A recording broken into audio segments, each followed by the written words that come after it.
And you feel? I said, I feel I have no choice. This is what I have to do. It is the only choice that I can make, that I have to support. In 1974, the gay student organization, GSO, at the University of New Hampshire became part of a pivotal legal case in LGBTQ+ rights history. When the university refused to officially recognize the group, it sparked a legal battle not only over students' rights to organize, but also over the university's responsibility to uphold constitutional protections and support marginalized communities. Gay Student Organization of UNH versus Bonner highlighted a deeper conflict between the rights of students to freely express and associate, and the responsibilities of institutions to protect those rights, even in the face of controversy. Set against the backdrop of the 1970s, the gay student organization's fight at the University of New Hampshire reflected a national turning point in LGBTQ+ activism. Just a few years earlier, the 1969 Stonewall riots in New York City had sparked a wave of resistance that challenged decades of oppression and inspired a bold public movement for gay rights. In the years following Stonewall, LGBTQ+ individuals across the country began to organize openly, forming advocacy groups, staging protests, and demanding institutional change. UNH's GSO, founded in 1973, was part of this post-Stonewall surge, fighting not just for official recognition, but for safety, respect, and a voice in a society that had long silenced them. From 1971 to 1974, Thomas Neville Bonner, president of the University of New Hampshire, embodied the institutional resistance to LGBTQ+ rights in higher education. His refusal to recognize the gay student organization reflected not just personal views, but a perceived responsibility to protect the university's public image and financial stability. Bonner's actions highlight how administrative responsibilities were often used to justify restricting student rights during a time of social change. Public universities rely on state funding, and at the time, LGBTQ+ rights were widely controversial. Bonner and the administration likely feared that recognizing the GSO would provoke backlash from politicians and the public, potentially jeopardizing funding. However, by prioritizing financial and reputational concerns over student rights, UNH set the stage for a legal battle that would reshape the rights of student organizations nationwide.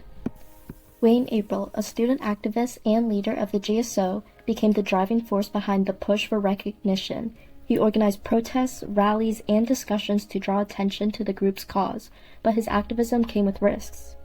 In the 1970s, being openly LGBTQ+ could lead to harassment, social exclusion, or even academic and career repercussions. Despite these dangers, April remained committed to advocacy, feeling a deep responsibility to his community. Now, Wayne April couldn't have done this all by himself. He needed help. Alongside him was Paul Tosi, UNH's student body president, who became a key ally in the fight for recognition. Tosi advocated for the GSO within student government, helping to amplify their demands and challenge administrative resistance. While April was the public face of the movement, Tosi worked behind the scenes, assisting in organizing events, drafting arguments, and coordinating the legal battle. Together, April and Tosi ensured that the GSO struggle was not ignored. Their activism ultimately helped them bring the case to the attention of the American Civil Liberties Union, the ACLU, setting the stage for the landmark legal ruling in Gay Students Organization of UNH vs. Bonner. Labeling the GSO's newsletter moral filth and framing LGBTQ+ people as mentally ill reflected a broader culture of homophobia that justified exclusion through fear and stigma. Thompson was openly hostile toward the GSO and labeled them as socially sick students. Thompson even threatened to cut state funding to UNH if the university formally recognized the GSO. The pancake controversy refers to the New Hampshire Public Television's fundraising auction featuring a pancake breakfast with Governor Thompson at his residence. Members of the GSO thought seeking dialogue with the governor about his public opposition to their group will bring back their funding. During the live auction, the GSO placed a bid of $1,025, which was the highest at the time. However, unexpectedly, bidding closed at $1,075 by a last-minute bidder. Without having the last chance call, this led to suspicions about what really happened. University television station was having their first fundraising auction, and the governor, who was also super conservative, donated a pancake breakfast at his house at the governor's mansion. Of course, unbeknownst to us at the time. So when that came up, everybody said, you guys, the gay students should bid on it. Just think of what the expression on his face when you win the breakfast. And he has to serve you pancakes at his house.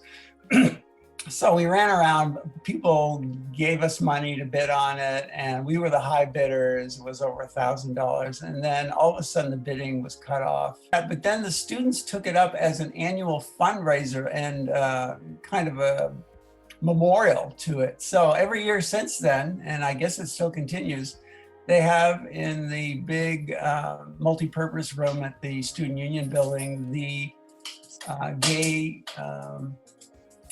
pancake breakfast memorial, or whatever they call it. With no support from the administration, April and Tosi sought outside legal help. They reached out to the New Hampshire Civil Liberties Union, a state affiliated with the ACLU, for assistance. The NHCLU quickly saw the case's significance. It was not just about UNH, but about the constitutional rights of student organizations across the country.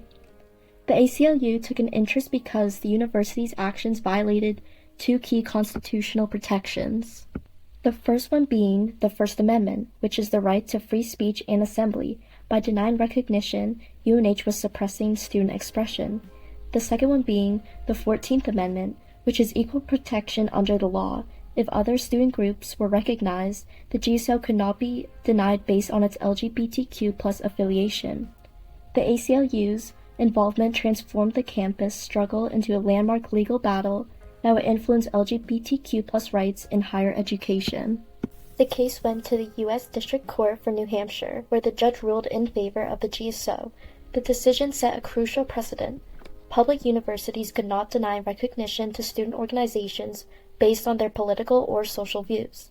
This ruling ensured that LGBTQ+ student groups across the country had the legal right to exist on public campuses. Over time, the case helped LGBTQ+ student groups gain recognition across the country. However, the GSO's victory came at a cost. The publicity surrounding the case created a hostile campus environment. Many students faced backlash, and some chose to distance themselves from the GSO to avoid controversy. Even though the university was forced to recognize the group, support from the broader campus community remained limited in the short term. Wayne April and Paul Tosi graduated soon after the lawsuit, and the GSO struggled to maintain momentum. Some LGBTQ+ students feared that joining the organization would make them targets. However, in the long run, the case became a foundational legal precedent, paving the way for stronger LGBTQ+ representation and advocacy at universities nationwide. The photographs shown here are from UNH's modern LGBTQ+ student organization, a testament to show how much has changed since the 1970s. The GSO's struggle ensured that students today can organize without fear of institutional repression. When a university lawyer described homosexuality as a mental disorder, it reflected how LGBTQ+ identities were still pathologized. At the time, the American Psychiatric Association had only just removed homosexuality from the Diagnostic and Statistic Manual of Mental Disorders in 1973. That change was recent and controversial, showing how deeply ingrained this stigma still was. The story of the GSO at UNH is one of perseverance and courage. Wayne April, Paul Tosi, and their peers risked everything to fight for their rights, challenging a powerful institution and setting a legal precedent for generations to come. Their victory reminds us that constitutional rights, especially for marginalized groups, are not guaranteed without a fight.